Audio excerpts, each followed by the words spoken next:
Pourtant, sous cette aura légendaire, se cache une histoire que personne n'ose raconter. La caméra plonge dans cette lumière dorée suffocante qui a ébloui des millions de personnes. Puis brutalement, la caméra tombe dans un tribunal glacial. Le silence est total. Ensuite, une chambre d'hôpital vide. Des draps blancs, sans un seul pli. Ce n'est pas seulement une histoire musicale. C'est un combat pour la vérité. Quand tout le bruit s'arrête, qu'est-ce qui reste vraiment? On va le découvrir ensemble. Allons chercher l'homme véritable caché derrière le mythe. Gary Indiana. Pas de projecteur ici. Seulement des cheminées grises et de la misère.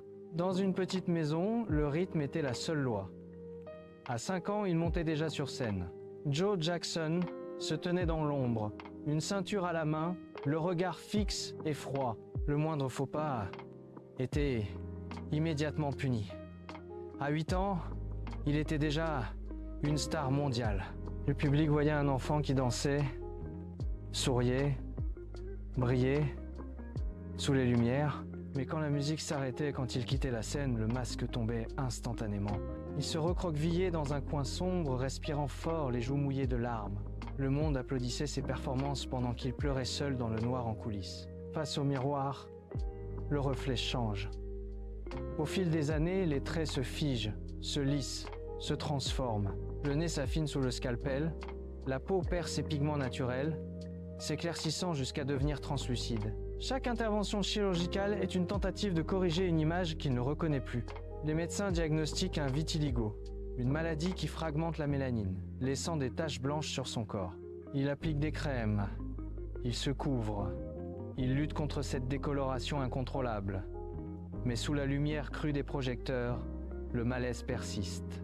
Il ne s'agit plus seulement de médecine, mais d'une quête identitaire qui s'effrite. Il évite son propre regard dans la glace, détourne la tête, cherche une version de lui-même qui n'existe plus. Les cicatrices invisibles sous la peau témoignent d'une rupture profonde. Il est devenu un étranger dans son propre corps, un homme qui tente de sculpter son apparence pour fuir le souvenir de celui qu'il était. En Californie, il bâtit Neverland, 2800 hectares de démesure. Il y installe un zoo, une piste de karting, un cinéma privé et des manèges qui tournent sans fin sous le soleil. 100 millions de dollars sont engloutis dans ce sanctuaire. Il veut offrir aux autres ce qu'il n'a jamais eu. Un terrain de jeu infini, un refuge loin des projecteurs.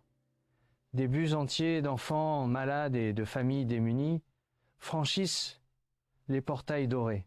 Il court sur les pelouses, rit devant les animaux exotiques, oublie la maladie le temps d'une journée. C'est une générosité qui semble sans limite, une utopie construite sur mesure. Pourtant, derrière les façades de contes de fées, le silence s'installe. Les allées deviennent trop vastes. Les rires s'étouffent dans l'immensité du domaine. Peu à peu, l'atmosphère change.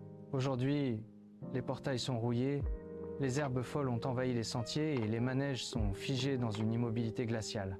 La salle d'audience est vide. Le bois sombre des bancs absorbe la lumière. 1993.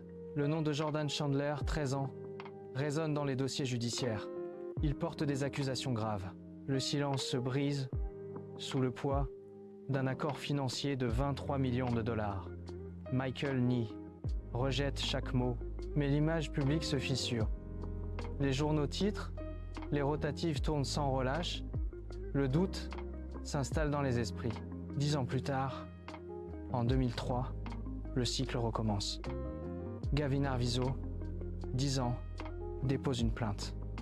Cette fois, le procès s'ouvre. Dans le box des accusés, ses mains tremblent sur le rebord de la barre.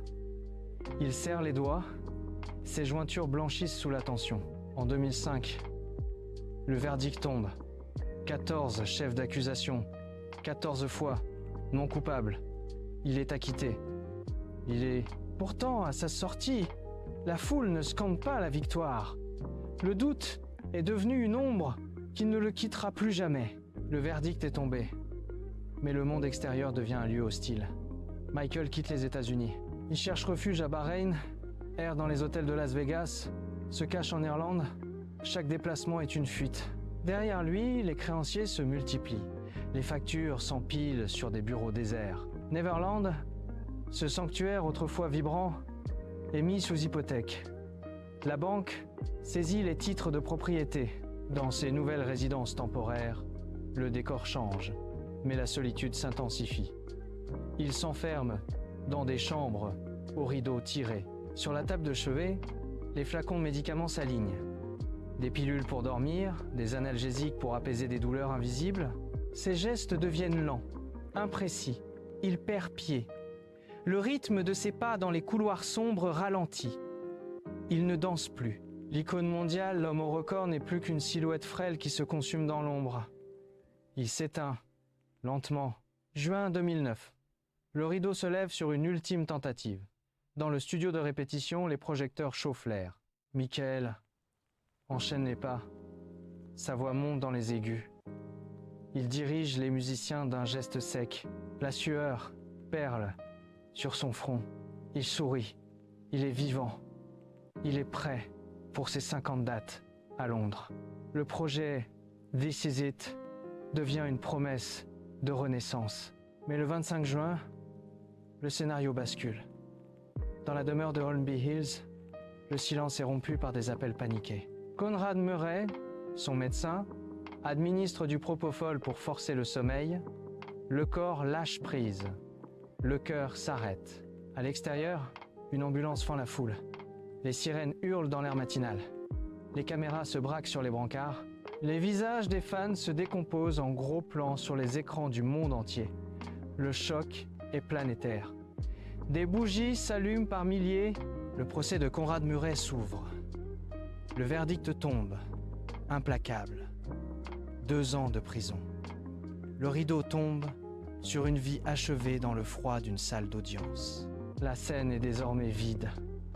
Le projecteur central, seul, dessine un cercle de lumière cru sur le sol nu. Il n'y a plus de musique, plus de cris, plus de mouvement. Le silence s'installe, lourd, occupant chaque centimètre de l'espace. Qui reste-t-il sous cette lumière? Un musicien dont les notes ont traversé les frontières. Un enfant qui a grandi devant des millions de regards, sans jamais quitter l'ombre de son propre passé.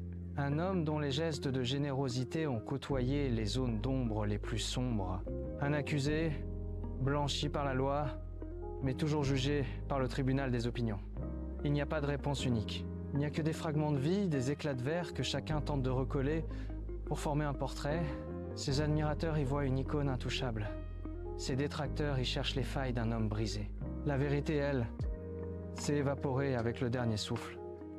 Elle n'appartient ni aux archives, ni aux gros titres, ni aux mémoires collectives. Elle reste là, suspendue dans ce faisceau lumineux, qui s'éteint lentement.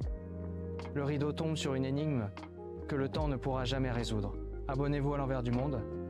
Nous nous retrouverons très bientôt pour explorer une nouvelle trajectoire, une nouvelle histoire que vous ne pourrez pas oublier.